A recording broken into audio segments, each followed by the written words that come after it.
World express channel में आपका स्वागत है। आज हम प्रस्तुत कर रहे हैं भारत के विश्व विख्यात संत देव राहा बाबा की महिमा में एक विशेष लेख। योग सम्राट ब्रह्मलीन देव राहा बाबा भारतीय संस्कृति की बहुमूल्य निधि है। उन जैसा चमत्कारिक संत इस पृथ्वी पर आज तक नहीं हुआ। उनका जन्म कब और कहाँ हुआ, इसकी किसी को कोई जानकारी नहीं है। उनकी आयु सर्वाधिक कौतूहलपूर्ण है। इस पृथ्वी पर उनके रहने की अवधि कोई 100 वर्ष, कोई 700 वर्ष तो कोई 2000 वर्ष से भी अधिक बताता है। बाबा ने लोगों को यह स्वयं बताया था कि अनेक वर्षों पूर्व जब भारत की सीमा ईरान से छूती थी, तब पंजाब में उन्हें सच्चिदानंद नाम से जाना जाता था। भोपाल नरेश की विगत 17 पीढ़ियों तक के पूर्वज उनके शिष्य थे। जयपुर का 150 वर्ष पूर्व तक का राजघराना उनका शिष्य था। लंदन के राजा जॉर्ज पंचम, स्वर्गीय नेताजी सुभाष चंद्र बोस, स्वर्गीय पंडित मोतीलाल नेहरू के पिता, भारत के पूर्व राष्ट्रपति डॉक्टर राजेंद्र प्रसाद के दादा तक ने उनसे दीक्षा प्राप्त की थी। इलाहाबाद उच्च न्यायालय के एक वरिष्ठ अधिवक्ता का कहना है कि उनके परिवार की 7 पीढ़ियों ने देव राहा बाबा के दर्शन किए थे। बाबा की इतनी आयु होने का रहस्य उनका आहार था।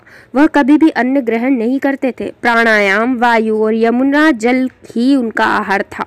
वे अपनी मचान पर बैठे बैठे ही भक्तों के सिर पर अपना एक पैर रखकर उन्हें अपना आशीर्वाद प्रदान करते थे। उन्हें कई भाषाओं का ज्ञान था। वे पृथ्वी पर बोले जाने वाली प्रत्येक भाषा को बोल लेते थे।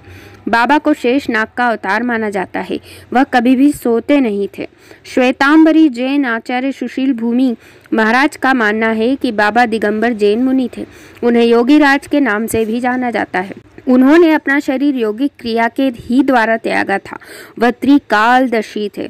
उन्होंने अपना शरीर त्यागने की तिथि की घोषणा अपना शरीर त्यागने से 5 वर्ष पूरी कर दी थी।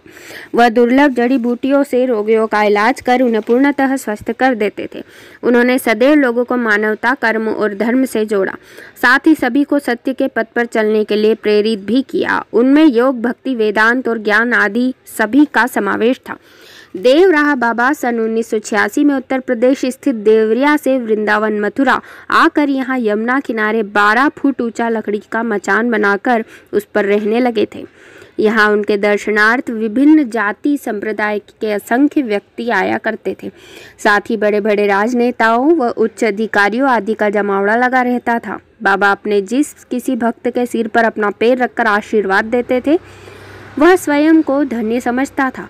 पूर्व राष्ट्रपति स्वर्गीय ज्ञानी जैल सिंह, पूर्व प्रधानमंत्री स्वर्गीय श्रीमती इंदिरा गांधी, पूर्व प्रधानमंत्री अटल बिहारी वाजपेयी, बूटा सिंह, स्वर्गीय जगजीवन राम, मुलायम सिंह यादव आदि प्रायः उनके पास आकर उनका आशीर्वाद व दिशा निर्देश प्राप्त करते थे। भारत के प्रथम प्रधानमंत्री स्वर्गीय पंडित जवाहरलाल नेहरू एवं पूर्व प्रधानमंत्री स्वर्गीय श्रीमती इंदिरा गांधी को उनकी कांग्रेस पार्टी के चुनाव चिन्ह क्रमशः गाय, बछड़ा एवं हाथ का पंजा देव राहा बाबा ने ही दिए थे। स्वर्गीय श्रीमती इंदिरा गांधी का कहना था कि बाबा अपने एक आशीर्वाद अथवा इच्छा मात्र से सारे विश्व के जनमत को बदल सकने की क्षमता रखते थे। मैंने उनके आशीर्वाद का प्रभाव अपने जीवन में प्रत्यक्ष देखा है। युग पुरुष देव राहा बाबा की स्मरण शक्ति गजब की थी। वह वर्षों पूर्व एक बार देखे व्यक्ति को भी दूर से पहचान लेते थे। वे समूचे देश के सुदूर अंचलों तक का ज्ञान रखते थे। जब भी कोई व्यक्ति उनके पास आता था तो वह उसे उसके स्थान से अपने पास आने तथा वहां से जाने का मार्ग तक बता देते थे। भूत, भविष्य और वर्तमान का आकलन करने की उनमें अद्भुत क्षमता थी। वह अपने भक्तों द्वारा दिए गए दान को कभी भी स्पर्श नहीं करते थे। उनके भक्त जो भी धन उनके पास छोड़ जाते थे, उसे वे गौशालाओं, विद्यालयों, अनाथालयों और अस्पतालों आदि को दे देते थे। बाबा ने नर्मदा के उद्गम अमरकंटक और उसके निकटवर्ती जंगलों में रहकर कठोर साधना की थी। सन 1900 में जल विंध्य प्रदेश, मध्य भारत और संयुक्त प्रांत में भीषण अकाल व महामारी का प्रकोप था। तब देवराहा बाबा ने पीड़ितों की अत्यधिक मदद की थी। वह स्वयं को यमुना पुत्र मानते थे। वे प्रायः कई घंटों तक के लिए यमुना के अंदर चले जाते थे। अत्यधिक ढूंढने पर भी उनका कहीं कोई पता नहीं चलता था। इसके अलावा वह यमुना की तेज धार में भी कई घंटों तक एकाग्रचित्त खड़े होकर प्रभु की आराधना कर लेते थे। वह स्वयं को ब्रह्मलीन यानी इतिहास से परे बतलाते थे। वे कहा करते थे कि उनका शरीर दिव्य है, उनकी उत्पत्ति गर्भ से नहीं हुई है अपितु जल से हुई है। उनके शरीर की संरचना योग शक्तियों के माध्यम से जुड़ी हुई है। देव राहा बाबा की वाणी अत्यंत सिद्ध थी। वह जैसा कह देते थे ठीक वैसा ही होता था। वे लोगों को उनके भविष्य में होने वाले अनिष्टों से पहले ही आगाह कर देते थे। उन्होंने स्वर्गीय नेताजी सुभाष चंद्र बोस को उनके हवाई जहाज दुर्घटना व पूर्व प्रधानमंत्री स्वर्गीय राजीव गांधी को उनके साथ होने वाले हादसे के पूर्व संकेत पहले ही कर दिए थे। वह अपने शिष्यों को ऐसे मंत्रों की दीक्षा देते थे कि उनका जाप करने मात्र से उनका बाबा से तुरंत संपर्क हो जाता था। बाबा का समग्र जीवन चमत्कारिक था। सन 1978 व सन 1988 में जब वृंदावन में भीषण बाढ़ आई तब बाबा का मचान यमुना के बीचों बीच आ गया।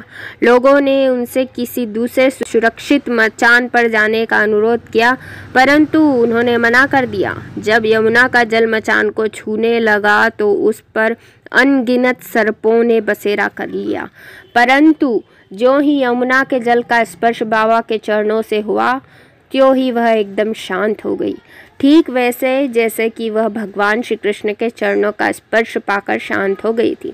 जबकि द्वापर में श्री कृष्ण के पिता वासुदेव उन्हें सूप में लिटाकर मथुरा से गोकुल ले जा रहे थे। देव राहा बाबा अपनी इच्छानुसार सन 1990 की आषाढ़ कृष्ण योगिनी एकादशी 19 जून को योगिक क्रिया के द्वारा अपना शरीर त्याग कर महासमाधि में लीन हो गए। बाबा को जब जल समाधि दी जा रही थी तब उनके अंतिम दर्शनार्थ अनेक सर्प भी यमुना में तैर रहे थे और तैर कर उनके पास आ गए थे।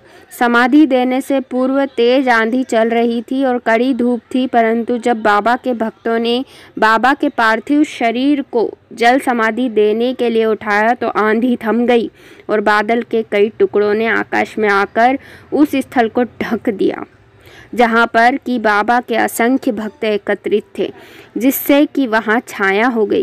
वृंदावन में यमुना किनारे डांगोली खादर माट में स्थित उनके समाधि स्थल को अब उनके भक्त शिष्य परिकर ने भव्य आश्रम का रूप दे दिया है। बाबा की स्मृति हिमालय की बर्फीली चोटियों सी धवल और गंगा जल सी पावन व निर्मल है। यद्यपि आज वह हमारे मध्य नहीं है, किंतु उनकी स्मृतियाँ हम लोगों को युगों तक प्रेरणा देती रहेगी। धन्यवाद। देव राहा बाबा की जय।